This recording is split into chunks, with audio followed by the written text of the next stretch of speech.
As a child, I always thought I was a creative person, and if anyone asked me to describe myself, the first word that would come to my mind was creative.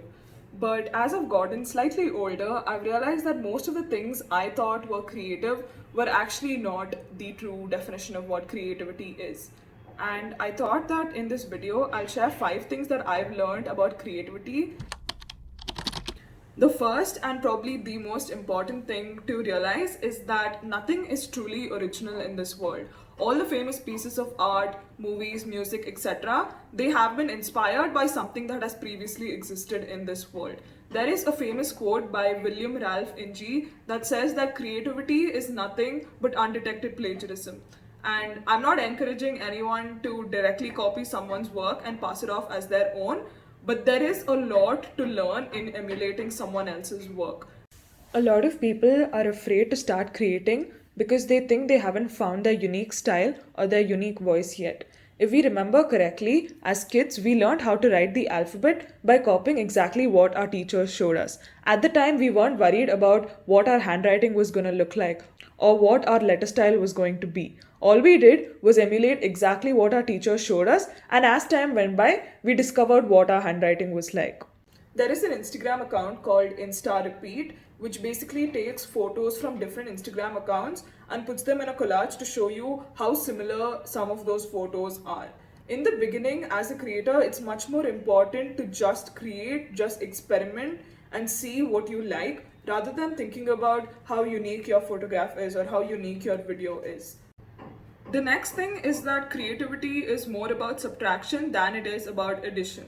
A lot of us think that the most detailed and the most intricate pieces of work is what creativity really is, but that actually is not true at all. A lot of people go into creative block because they're paralyzed by the idea of limitless possibilities. And the easiest way to get out of creative block is to just put restrictions on yourself and create.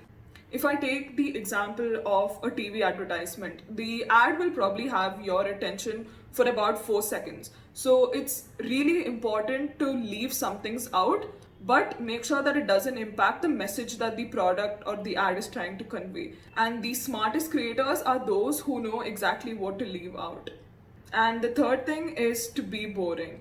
A lot of creators will tell you that their best ideas have come to them while they were doing the laundry, or they were doing the dishes, or they were showering. So don't skip out on doing the mundane things, because most of the times that's when your brain can organically synthesize ideas. The next thing is to show your work.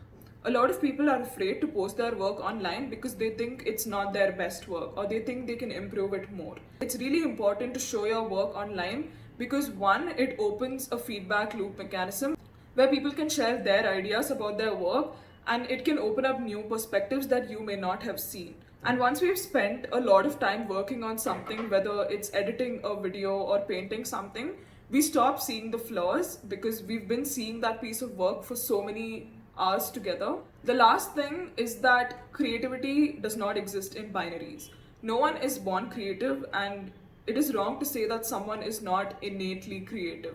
Creativity is something that absolutely can be taught, but that being said, it's not something that you can go and purchase a crash course for and become creative in 10 days.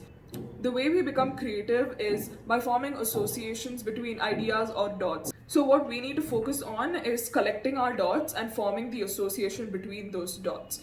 They can be collected in the form of reading more books, exploring a new place, trying new experiences, putting yourself out of your comfort zone. The more you learn about creativity, you'll realize that it's a lot more about unlearning than it is about learning. And at the end of the day, creativity is really just about being yourself and having fun. So, these are the 5 things that I've learned on my creative journey, and I really hope that they've helped you in some way. Thank you so much for watching the video, and I'll see you next time.